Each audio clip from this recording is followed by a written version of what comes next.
पिछले इतवार मैंने ईमानदारों के उठाए जाने, जिसको हम अंग्रेजी जुबान में रैप्चर कहते हैं, 5 बातें मैंने आपके सामने उसके बारे में बयान की थी।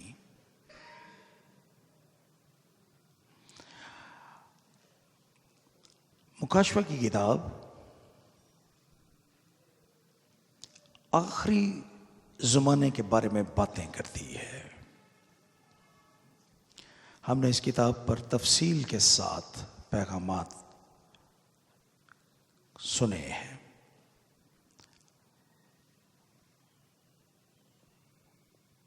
आज मैंने जिस मतन का इंतखाब किया है, ये भी, इसका ताल्लुक भी आखिर ज़माने के साथ है और मेरी कायलियत ये है कि हम इसी दौर में जिंदगी गुजार रहे हैं। We are on the edge, किनारा है ये बिल्कुल, जिस पर इस वक्त हम खड़े हैं। और मैंने पिछले इतवार ये कहा था कि ईमानदारों का उठाया जाना बिल्कुल अचानक होगा और ये भी हो सकता है कि ये आज ही के दिन वकूअ पज़ीर हो जाए। इसलिए हमें तैयार रहने की जरूरत है। मुकाशवा की किताब का ये बिल्कुल दरमियान है जहां से आज का मतन पढ़ा गया। ये एक लंबा मतन है जिसका एक हिस्सा आज आपके सामने पढ़ा गया है।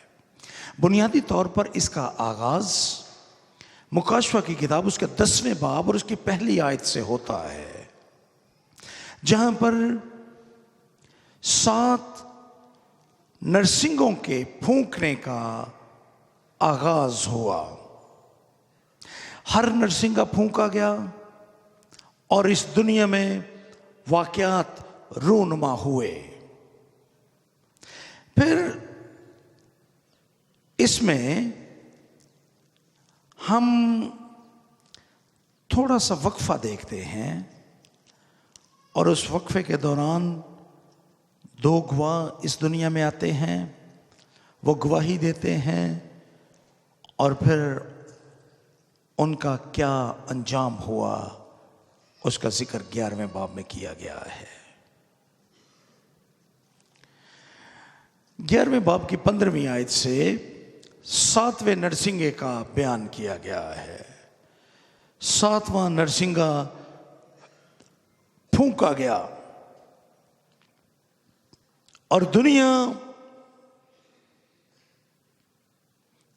2 हिस्सों में तकसीम हो गई।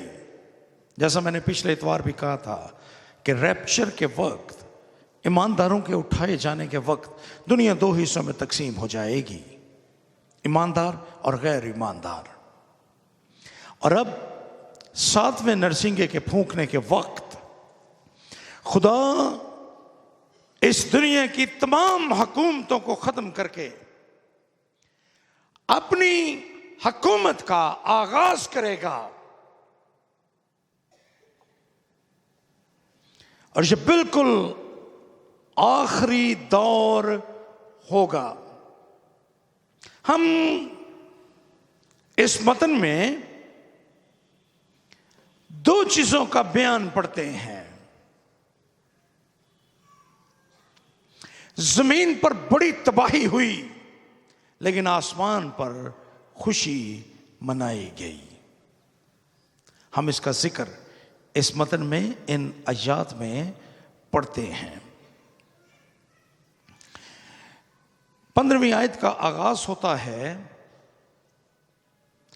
कि आसमान पर बड़ी आवाजें पैदा हुईं, इस मजमून की पैदा हुईं इनके लिए यूनानी में लफ्ज मेगाफोनी, मेगाफोने इस्तेमाल हुआ है। इसी से हमने बाद में अंग्रेजी जुबान का लफ्ज मेगाफोन हासिल किया। मेगाफोन जिसका मतलब है आवाज को बढ़ाकर बयान करना। मेगा ये यूनानी जुबान का लफ्ज है जिसका मतलब है बहुत ज्यादा, बड़ा, बड़ी आवाजें, लाउड। लेकिन मेगा बड़े के मानों में इस्तेमाल होता है। और आज हमारी दुनिया में कमर्शियल वर्ल्ड में यह बड़ा आम लफ्ज है, मेगा मॉल, बड़ा मॉल।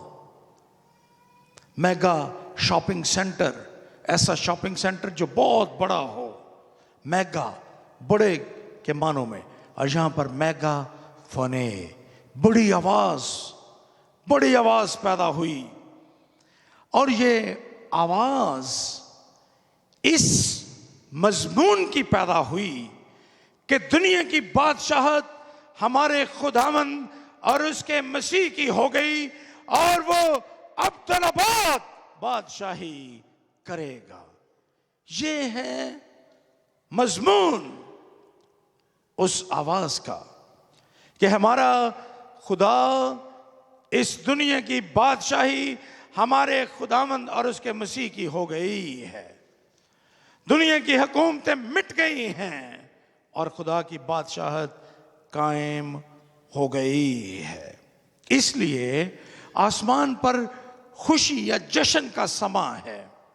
और आज मैं इसी मजमून को आपके सामने बयान करना चाहता हूं। रैप्चर के बाद, ईमानदारों के उठाए जाने के बाद, ये उस समझें कि ये उसका दूसरा हिस्सा है उसी पैगाम का। आसमान पर बड़ी खुशी मनाई गई जब दुनिया की बादशाहत खुदावंद के पास आ गई। यह वक्त है आसमान पर इसलिए खुशी मनाई जा रही है क्योंकि दुनिया का कब्जा, दुनिया का इख्तियार और इस कायनात में खुदा ने अपनी बादशाहत को कायम कर लिया है। वो इख्तियार जो बाग अदन में इंसान को धोखा देकर शैतान ने हासिल कर लिया था, उस इख्तियार को अब दोबारा मसीह खुदावंद उसकी मश करते हैं। उस इख्तियार को खुदावंद ने सलीब पर हासिल किया था। इसीलिए खुदावंद ने सलीब के बाद आसमान पर जाने से पहले यह कहा था कि आसमान और जमीन का कुल इख्तियार मेरे पास है। उससे पहले अगर आप मरकस का इंजीली बयान उसका 4 बाब पढ़ें, जब खुदावंद यीशु मसीह आजमाए गए तो अबलीस ने यह कहा था कि दुनिया का इख्तियार मेरे पास है। उस वक्त खुदावंद यीशु मसीह ने उसकी बात की तरदीद नहीं की। लेकिन सलीबी मौत के बाद जब कलूसियों के खत का मुसन्निफ मुकद्दस पालूस ये बयान करता है कि हुक्मों की वो दस्तावेज जो हमारे नाम पर और हमारे खिलाफ थी, उसको सलीब पर कीलों से जड़कर सामने से हटा दिया। उसके बाद खुदावंद यीशु मसीह ने कहा कि आसमान और जमीन का कुल इख्तियार मेरे पास है। अब खुदावंद ने उसकी मश की है, 7वां नरसिंगा फूंका गया है और दुनिया की तमाम हुकूमतें खत्म कर दी गई हैं और खुदा ने अपनी हुकूमत को कायम कर लिया है। इसलिए आसमान पर खुशी मनाई जा रही है। आसमान पर इसलिए खुशी मनाई जा रही है, अगर आप यहां पर बयान पढ़ें कि खुदा की इस बादशाहत का की वुसअत क्या है। क्या खुदा की बादशाहत जुग्राफी हदबंदियों की पाबंद है या कौमों और कबीलों की तकसीम में है या किसी लसानी गिरोह की तकसीम का शिकार है? खुदावंद की बादशाहत की वसअत यहां पर देखिए कि खुदा की बादशाहत की वसअत क्या है। ये दुनिया, इसको हमने तकसीम कर रखा है। इस पर ये लाइनें हमने लगाई हैं। 1947 में एक शख्स ने, जो इंग्लिस्तान में एक मामूली वकील था, हिंदुस्तान के एक शहर में बैठकर पाकिस्तान और हिंदुस्तान के नक्शे पर एक लकीर खींच दी, जो गैर फितरी लाइन थी, जिसके नतीजे में आज तक हम आपस में लड़ रहे हैं। ये लाइनें दुनिया ने खींची हैं। दुनिया ज्योग्राफी तौर पर जिन हिस्सों, ममालिक, हदबंदियों, बॉर्डर्स में तकसीम है, ये हमने बनाए हैं। लेकिन खुदा की बादशाहत ऐसी नहीं है। यहां पर खुदा की बादशाहत के बारे में पढ़िए कि यहां पर लिखा है कि दुनिया की बादशाही, खुदा ने इस मजमून की, बड़ी आवाजें इस मजमून की पैदा हुई कि दुनिया की बादशाही हमारे खुदावंद और उसके मसीह की हो गई है। Kingdom of this world. और यहां पर किंगडम के लिए, बादशाहत के लिए सिंगुलर लफ्ज, वाहद लफ्ज लिखा गया है। यह दुनिया जिसमें बेशुमार ममालिक हैं, लेकिन जब खुदावंद यीशु मसीह इस दुनिया पर अपनी बादशाहत को कायम करेंगे, मुकाशवा की किताब उसके 11वें बाब और उसकी 15वीं आयत के मुताबिक, तो वो बादशाहत कई ममालिक और बॉर्डर्स और सल्तनतों और हुकूमतों में तकसीम नहीं होगी, बल्कि वो बादशाहत अपनी वसअत के एतबार से एक ही बादशाहत होगी। यीशु मसीह पूरी कायनात पर अपनी हुकूमत को कायम करेगा। उस वक्त दुनिया में ना तो मुल्क होंगे और ना ही फर्क सदर या बादशाह, पार्लियामेंट्स और सेनेट्स होंगी, बल्कि एक ही बादशाह, एक ही मुमलकत, एक ही बादशाहत और एक ही बादशाह होगा। इस दुनिया में बहुत सी बादशाहतें हैं और वो लोग ये तसव्वुर करते हैं कि हम इस दुनिया के हुक्मरान हैं। मैं इस मुल्क का वजीर आजम हूं, मैं इस मुल्क का हुक्मरान हूं, मैं इस मुल्क का सदर हूं, मैं इस मुल्क का फरमारवा हूं, मैं इस मुल्क का बादशाह हूं, इस पर मेरा सिक्का चलता है। दुनिया के लोग, दुनिया के हुक्मरान, दुनिया के फरमारवा ये तसव्वुर करते हैं। लेकिन हकीकत, आज की दुनिया में हकीकत इसके बिल्कुल बरक्स है। हकीकत तो ये है कि इस दुनिया में अबलीस हुकूमत करता है। मेरे साथ आप बाइबल मुकद्दस का मुताला कीजिए। दुनिया का खुदा अबलीस को कहा गया है। खुदावंद यीशु मसीह ने सिर्फ यूहन्ना के इंजीली बयान में 3 मर्तबा शैतान को, अबलीस को दुनिया का सरदार कहा है। देखिए यूहन्ना का इंजीली बयान उसका 12वां बाब और उसकी 31वीं आयत। दुनिया का सरदार कहकर खुदावंद ने मुकर्रर किया, कहा, यीशु ने कहा, अब दुनिया की अदालत की जाती है, अब दुनिया का सरदार निकाल दिया जाएगा। इसी यूहन्ना का इंजीली बयान उसका 14वां बाब और उसकी 30वीं आयत को देखिए। वहाँ पर यूँ लिखा है, इसके बाद मैं तुमसे बहुत सी बातें ना करूँगा, क्योंकि दुनिया का सरदार आता है और मुझ में उसका कुछ नहीं। इसके बाद यूहन्ना का इंजीली बयान उसका 16वां बाब और उसकी 11वीं आयत को देखिए। एक मरतबा फिर खुदावंद यीशु मसीह कहते हैं अदालत के बारे में इसलिए कि दुनिया का सरदार मुजरम ठहराया गया है। सिर्फ यूहन्ना के इंजीली बयान में खुदावंद यीशु मसीह ने 3 मरतबा शैतान या अबलीस या लूसीफर को इस दुनिया का सरदार कहा है। अगर आप जानना चाहें इसके बारे में तो इस दुनिया में मौजूद नफरत को देखिए। खुदावंद यीशु मसीह के खिलाफ, इंजील के खिलाफ एक दुनिया है जो उसकी मुखालफत कर रही है। एक दुनिया यीशु मसीह के नाम के खिलाफ है। एक दुनिया इंजील और उसकी मुनादी के खिलाफ है। उनके पास कोई वजह नहीं है, लेकिन इसके बावजूद वो मसीह खुदावंद से नफरत करते हैं। और उसकी वजह क्या है?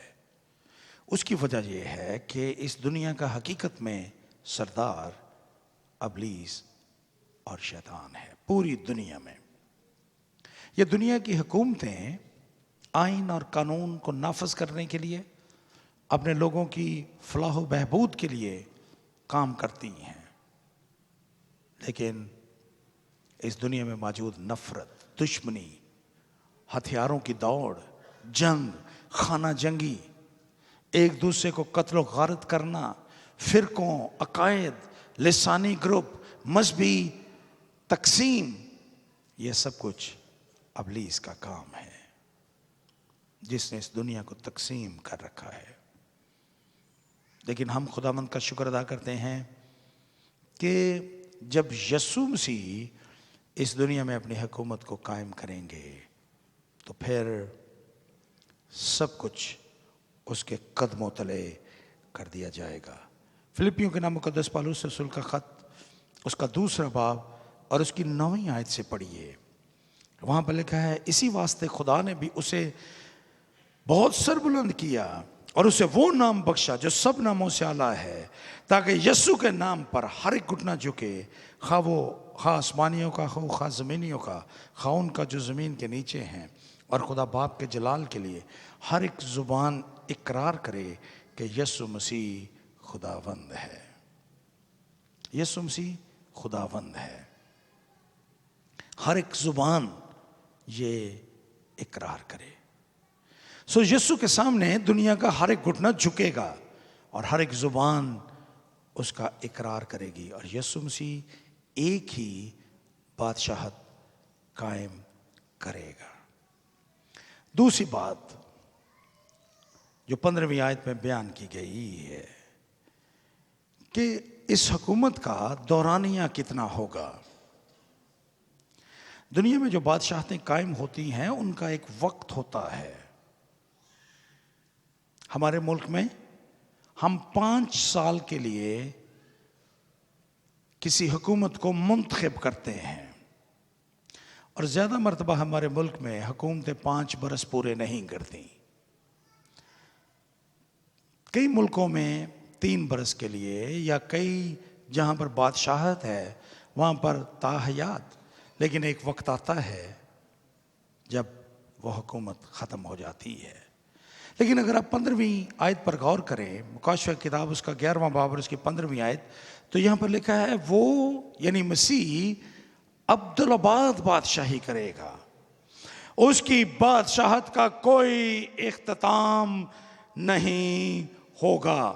वो हमेशा हमेशा तक बादशाही करेगा। उसकी बादशाहत का कोई इख्तिताम नहीं होगा, बल्कि उसकी बादशाहत हमेशा तक कायम रहेगी। ज़बूर नंबर 145 उसकी 13वीं आयत, तेरी सल्तनत अबदी सल्तनत है और तेरी हुकूमत पुश्त दर पुश्त कायम रहती है। खुदावंद की ये बादशाहत हमेशा तक है, हमेशा रहेगी। दुनिया में जहाँ हम बसते हैं इस मुल्क, जैसे अपना मुल्क है पाकिस्तान, यहाँ पर मुख्तलिफ सियासी जमायतें हुकूमत के लिए इलेक्शन लड़ती हैं, और जिस पार्टी की हुकूमत होती है वो अपने लोगों को नवाजते हैं, उनको हर तरह की मुराद दी जाती हैं। जब उनकी पार्टी की हुकूमत के ख़त्म होने का वक्त आता है तो वो अफसरदा होते हैं, लेकिन खुदा की बादशाहत कभी ख़त्म नहीं होगी। इसलिए इसमें कभी यीशु को मानने वाले कभी उदास नहीं होंगे, वहाँ पर हमेशा खुशी होगी, क्योंकि उनका बादशाह हमेशा हमेशा के लिए है। वो बादशाहों का बादशाह और खुदाबंदों का खुदा है, इसलिए उसके पैरोकार कभी उदास नहीं होंगे। उसकी बादशाहत में कभी उदासी नहीं होगी, क्योंकि उनका बादशाह हमेशा रहेगा। वो हमेशा मुराद पर मुराद हासिल करेंगे। उनकी जिंदगी में कभी कोई उदासी नहीं होगी। 17वीं आयत में खुदावंद यीशु मसीह के बारे में लिखा है, ऐ खुदावंद खुदा कादरे मुतलिक, क्योंकि तूने अपनी बड़ी कुदरत को हाथ में लेकर बादशाही की है। ये खुदा की बादशाहत की कुव्वत का बयान है। खुदावंद की बादशाहत में वो ताकतवर बादशाह है, इसलिए उसको कादरे मुतलिक कहा गया, ऑल माइटी गॉड, जो सारी कुदरत सारी ताकत का मालिक है। हमारी बादशाहतों में हमारी हुकूमतें और हमारे बादशाह जब कुव्वत और ताकत से हुकूमत करते हैं तो वो हुकूमत आहिस्ता आहिस्ता उनकी ताकत कम हो जाती है। इस दुनिया की बादशाहतों का जायचा निकाल कर देखिए। इस दुनिया ने बहुत से हुक्मरान ऐसे आए जिन्होंने अपने मुखालफिन के सर काट कर अपने पास महफूज किए, और वो दिखाकर वो हमेशा अपने लोगों को खौफ सदा करते रहे। लेकिन उनकी ये ताकत आहिस्ता आहिस्ता कम होती चली गई, और फिर उन्हीं बादशाहों को, उन्हीं हुक्मरानों को इस दुनिया ने सिसकते हुए भी देखा है। मेरे पास बेशुमार मिसालें हैं, लेकिन आज सुबह मैं वो मिसालें आपके सामने नहीं रखना चाहता। आप खुद जानते हैं कि इस दुनिया के बादशाह, हुक्मरान, फरमारवान जो आए, उन्होंने अपनी कुव्वत और ताकत के साथ बादशाहतें की, हुकूमतें की, लेकिन आखिरकार वो सिसकते हुए इस दुनिया से चले गए। लेकिन खुदावंद यीशु मसीह की बादशाहत हमेशा तक कायम रहेगी, और वो ऑलमाइटी है, कादर मुतलक है, उसके पास कुव्वत और ताकत है। इसीलिए खुदावंद यीशु मसीह ने कहा था मत्ती के इंजील बयान 28वें बाब उसकी 18वीं आयत में कि आसमान और ज़मीन का कुल इख्तियार मेरे पास है। फिर खुदावंद यीशु मसीह की इस बादशाहत के बारे में वो हमेशा कायम रहेगी। मैंने यहाँ पर चंद बातें आपके सामने खुदा की बादशाहत के बारे में बयान की। खुदावंद की बादशाहत की वसअत, खुदावंद की बादशाहत का दौरानिया, और खुदावंद की बादशाहत में ताकत और कुव्वत। उसका मरकज़ सिर्फ खुदा की ज़ात है। खुदावंद की ये बादशाहत, हर एक शख्स की ये ख्वाहिश होती है कि उसकी पार्टी, उसका पसंदीदा शख्स हुक्मरान बने, लेकिन कई बार ऐसा मुमकिन नहीं होता। खुदावंद की बादशाहत के बारे में जो बयान यहाँ पर किया गया है वो यकीनी हुकूमत है। ये बयान जो मैं आपके सामने बयान कर रहा हूँ खुदावंद की बादशाहत के बारे में, ये नहीं कि वो आएगा या शायद ना हुकूमत करे या पता नहीं क्या होगा, नहीं, ये यकीनी हुकूमत है। यहां पर यह लिखा है, ऐ खुदावंद खुदा कादिर मुतलक जो है और जो था, हम तेरा शुक्र करते हैं क्योंकि तूने अपनी बड़ी कुदरत को हाथ में लेकर बादशाही की। ये ग्रामर के एतबार से प्रोलेप्टिक आयोरिस्ट है, फेल मजारे। अगर जो लिंग्विस्ट यहां पर बैठे हैं, मैंने उनके लिए अंग्रेजी और उर्दू दोनों जुबानों में ग्रामर का ये सीगा बयान किया है। इसका मतलब होता है यकीनी किसी चीज का लाजिम वकू पज़ीर होना, जिसमें किसी किस्म के शक शुबे की कोई गुंजाइश मौजूद ना हो। सो जुबानदानी के एतबार से यहां पर जो सीगा इस्तेमाल किया गया, उसका मतलब है कि खुदा की ये बादशाहत लाजमी होगी, इसमें किसी किस्म का कोई इबहाम, कोई शक मौजूद नहीं है। खुदा की ये बादशाहत लाजमी होगी। खुदा की बादशाहत पूरी दुनिया की बादशाहत होगी, आलमगीर बादशाहत होगी। वो अकेला बादशाह होगा, वो हमेशा तक बादशाही करेगा और वो कादिर मुतलक है, वो ताकत का मंबा और माखिस होगा सिर्फ उसकी ज़ात। और चौथी बात मैंने खुदा की बादशाहत के बारे में ये बयान की है कि वो लाजिम होगी, उसमें किसी किस्म का कोई शक मौजूद नहीं है। इस बादशाहत में गुनहगारों को सजा दी जाएगी। खुदावंद यीशु मसीह गुनहगारों को सजा देगा। और यहां पर यह लिखा है, वो वक्त आ पहुंचा कि मुर्दों का इंसाफ किया जाए और उन छोटे बड़ों को जो तेरे नाम से डरते हैं अजर दिया जाए, और जमीन के तबाह करने वालों को तबाह किया जाए। उस वक्त जब खुदा अपनी बादशाहत को कायम करेगा, अबलीस और उसके पैरोकारों को नाबूद कर दिया जाएगा। खुदा उनको तबाह बर्बाद करेगा। और मैंने कहा था, जैसा पिछले इतवार मैंने कहा, दुनिया दो हिस्सों में तकसीम हो जाएगी। यहां पर दो बातें बयान की गई हैं। जमीन के तबाह करने वालों को तबाह किया जाएगा, गुनहगारों को सजा दी जाएगी, लेकिन उसके साथ ही ईमानदारों को, छोटे बड़ों को खुदा उनको भी अजर देगा। आसमान पर इसलिए खुशी मनाई जा रही है कि खुदा ने अपने इंसाफ को इस दुनिया में पूरा किया है।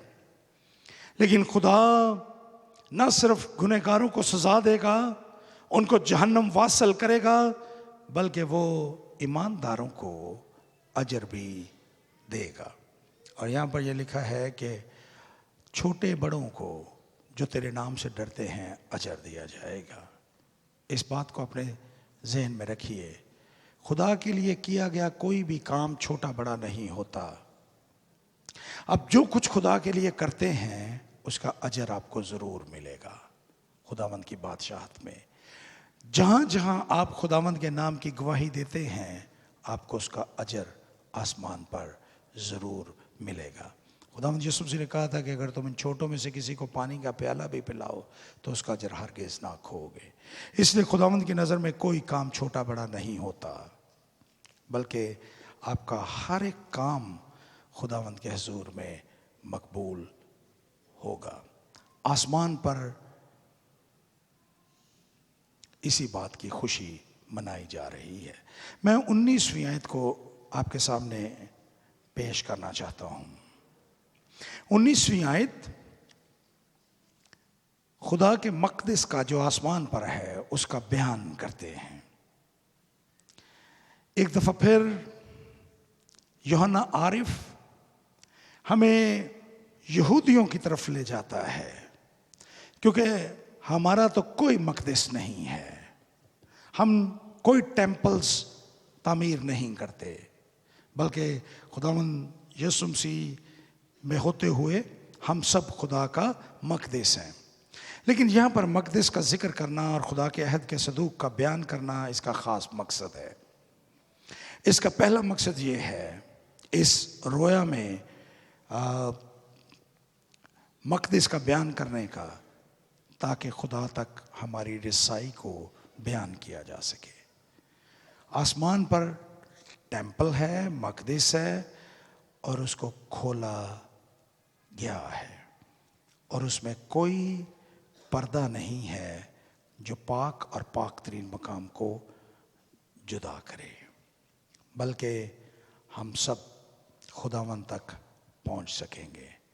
इसके बाद उस मकदस में अहद के संदूक का बयान किया गया है।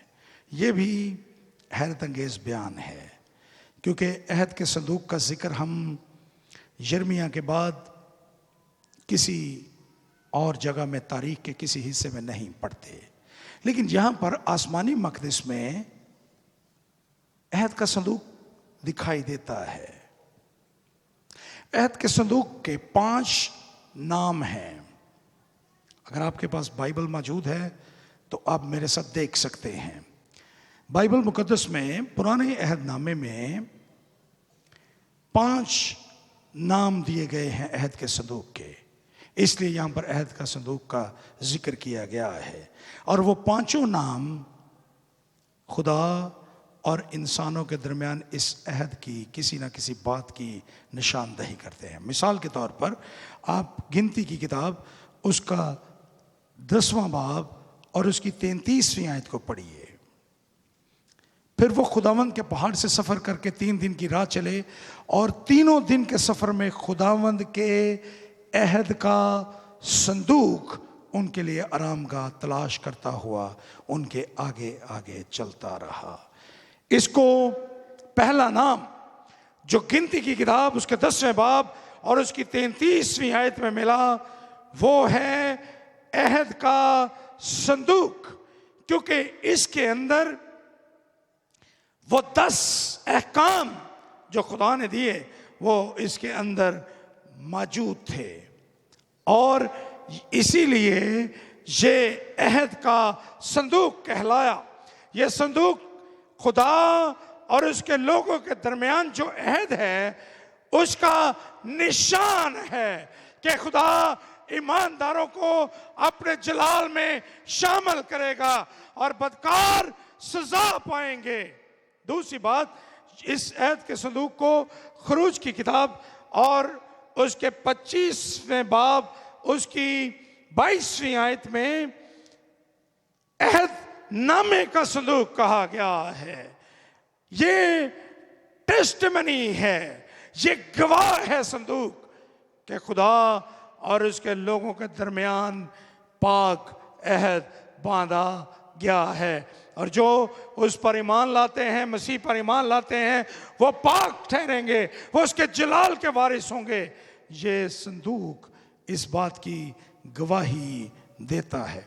शमूएल की पहली किताब और उसका 3रा बाब और उसकी 3री आयत में इसको खुदा का संदूक भी कहा गया है। ये वो बयान है जब शमूएल खुदा की हैकल में, जहाँ खुदा का संदूक था, लेटा हुआ था। खुदा का संदूक, अहद का संदूक, अहदनामे का संदूक, और यहाँ पर इसको खुदा का संदूक कहा गया। खुदा का संदूक क्यों कहा गया? इसलिए कि इसके बारे में यह ख्याल था कि खुदा इसके ऊपर रहता है, खुदा वहाँ पर सुकूनत पजीर है, और इस दुनिया में ये एक दीदनी खुदा की सुकूनत गाह था जिसको देखा जा सकता था। इसके ऊपर खुदा रहता था। चौथा, ज़बूर की किताब 132वां ज़बूर और उसकी 8वीं आयत में बयान किया गया है। 132वां ज़बूर और उसकी 8वीं आयत में लिखा है, तेरी कुदरत का संदूक। कुदरत का संदूक, अहद का संदूक, अहदनामे का सबूत संदूक, और फिर खुदा का संदूक, और अब कुदरत का संदूक। इससे मुराद खुदा की क़ुव्वत और ताकत का इजहार है। और यहाँ पर इसका जिक्र इसलिए किया गया क्योंकि खुदावंद जो कादिर मुतलक है अपनी कुदरत से दुनिया पर बादशाहत को कायम करता है। और पांचवा और आखिरी नाम तवारीख की दूसरी किताब उसके 35वें बाब और उसकी 3री आयत में लिखा गया है। और उन लावियों से जो खुदावंद के लिए मुकद्दस होकर तमाम इसराइल को तालीम देते थे कहा कि पाक संदूक को, इसको होली आर्क या पाक संदूक भी कहा गया। ये पाक है क्योंकि यहाँ पर खुदा खुद सुकूनत करता है। और मैं और आप हम खुदा की हैकल हैं, इसलिए कि खुदा का पाक रूह हम में बसा हुआ है और उसकी वजह से हम पाक ठहरते हैं। और जो पाक ठहरते हैं मसीह पर ईमान लाने के वसीला से, वो खुदा की बादशाहत में शामिल होंगे। लेकिन बदकारों को तबाह कर दिया जाएगा। इब्लीस और शैतान दुनिया का सरदार हमेशा हमेशा के लिए तबाह कर दिया जाएगा खुदावंद यीशु मसीह की दूसरी आमद के वक्त। ये मेरे और आपके लिए तसल्ली का पैगाम है, लेकिन दीगर तमाम लोगों के लिए ये एक दावत है। अगर वो खुदा की बादशाहत में शामिल होना चाहते हैं तो उनको मसीह को कबूल करना होगा, क्योंकि वो हमारे और खुदा के दरमियान एक अहद है। वो हमारे और खुदा के दरमियान गवाह है। वो हमारे और खुदा के दरमियान कुव्वत का इजहार है। वो पाक खुदा है जिसके वसीला से हम भी पाक ठहरते हैं। आइए हम अपने सरों को झुकाएं और दुआ करें खुदावंद के हुजूर।